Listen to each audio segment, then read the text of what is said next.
Look, if you're a creator selling with content and you're stuck between $3,000 to $10,000 per month in income, there's a cardinal sin that you might be making, and it doesn't have to be lack of focus or discipline. Worse, it's trying to copy those that are at $50,000 a month. That's like showing up to your second week at the gym and loading 5 plates on the bench press. It ain't gonna work. And it's not because those methods don't work, it's because you need to use the right methods at the right stage. I'll show you the strategies that you can use at 3 stages of revenue. You're not gonna hear this anywhere else. I'm not pulling this up my ass because I had to break through all of them myself to build my multi-million-dollar business with 350k subscribers as of today.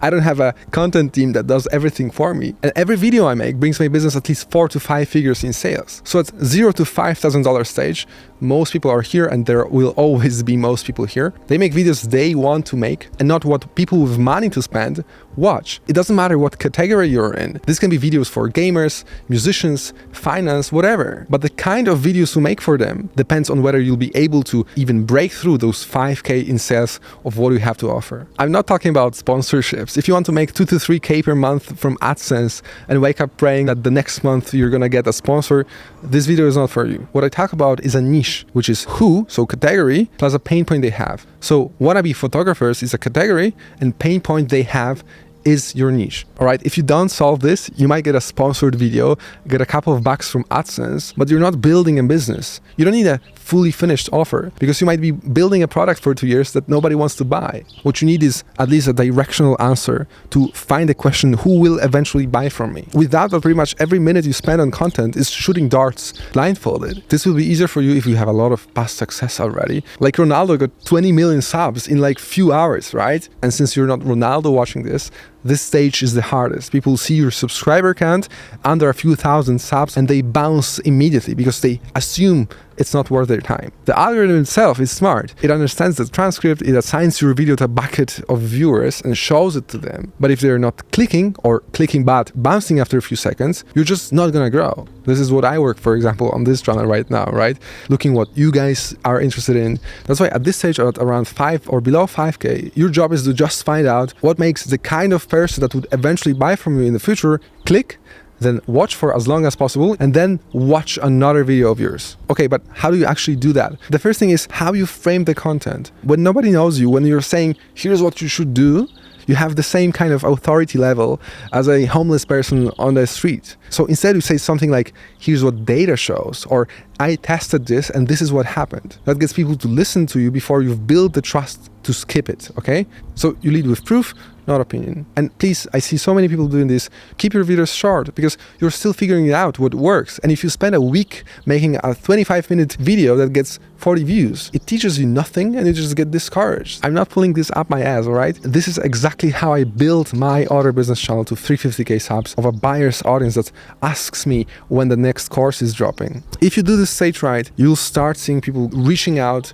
going through your funnel and start buying, whether it's like $100 course or 3k half a year coaching program. And at one point you'll find yourself at the second stage, which is 5 to 10 or 15k per month, which is the most exciting because you've crossed the zero, and most importantly you have proof of concept. And how you create content must also change. You'll probably be already above the minimum BS threshold, which is under a few thousand subscribers. Money is coming in, but the problem is that it will feel completely random. If you get used to a couple of good weeks, when you get a week of no sales, it's devastating. You might end up like literally crying in a corner. So you start poking at everything. Is it the price? Is it the niche? Is it the hook? If you're a smarty pants, your natural instinct will be to do more content, same type, same format that worked. And because it will get you more and more views, the dopamine kicks in, a few more sales, and like you're quitting your job to do this full time. What's the number one advice that gurus on the internet tell you to get more views?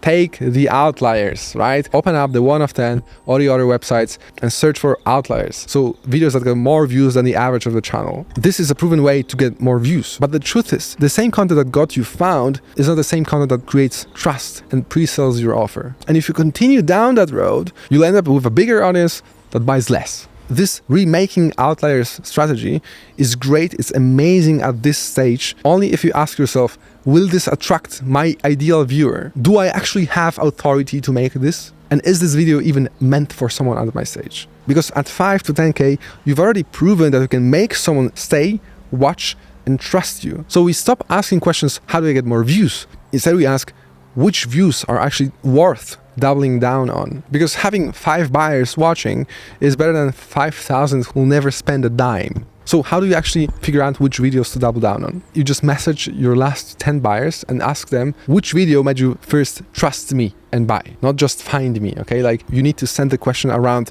what made you decide, like what made you go forward, depending on what it is that you sell. You can even do like a questionnaire after the checkout. And here's where it gets absurd, because people will be in their dashboard at 1 a.m. squinting at the retention graph. Meanwhile, the answer to which content to double down on is like 1 DM away. The winners are usually the videos that show people that you know what you're talking about. This is key, especially in this AI era. Anybody can ask AI how to lose weight, but a video where you walk through a specific diet plan your client followed for 90 days and how it worked, that's what makes someone watch and build a relationship with you. So in this stage, we start channeling the attention you've proven you can get from the data to you as a person or your experience. So this difference between what blew up and what actually converted people to pull out their credit cards is something you need to reverse engineer and only then make more of it. When you do this right, I bet you will, the views become a commodity.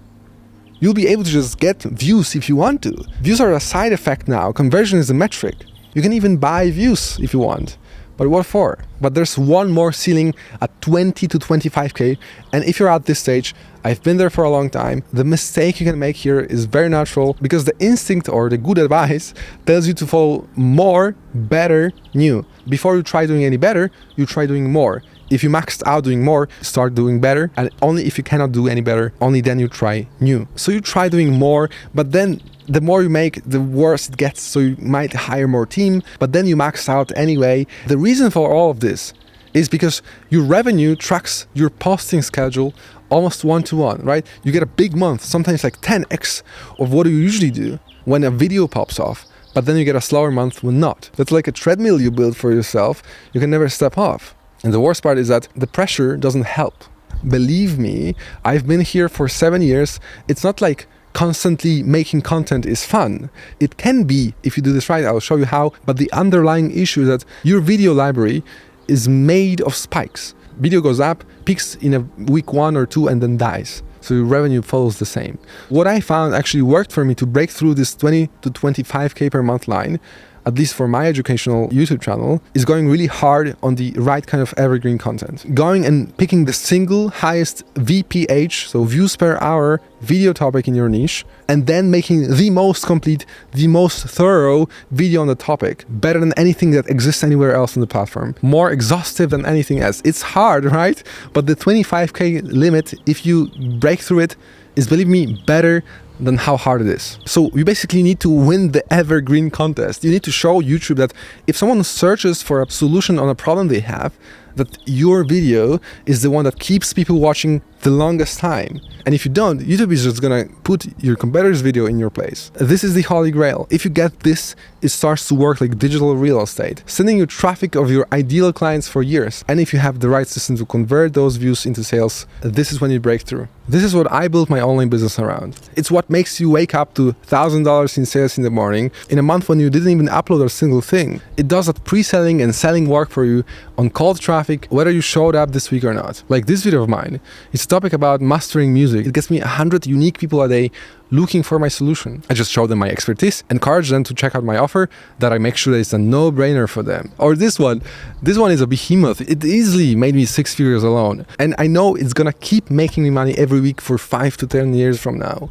This is important. You do not do that if you're below $10,000 a month or you're a dinosaur in your niche, because only at this stage you know exactly who buys from you. You've seen the pattern enough times to trust it. So now you can give away something of that huge free value, like a 4-hour course. It will work because you're above the minimum BS threshold. People who find you already trust that it might be worth their time and that you've proven that you will not make it a snooze fest. But the single biggest mistake people make at this stage is that they think, okay, I need to automate my content or like outsource some time-consuming activities, like coming up with ideas or prepping the ideas or making the content itself. But instead, we want to systemize and outsource everything else so that we can focus on content. You can take everything in this video and start mapping it against where you are right now. Or if you want the whole system built around your specific offer, content strategy, the funnel, the conversion backend, that's exactly what I help people with. Links below. And look, all of this is not about working more hours than you already are. It's about knowing what the actual problem is at each stage, so you're not grinding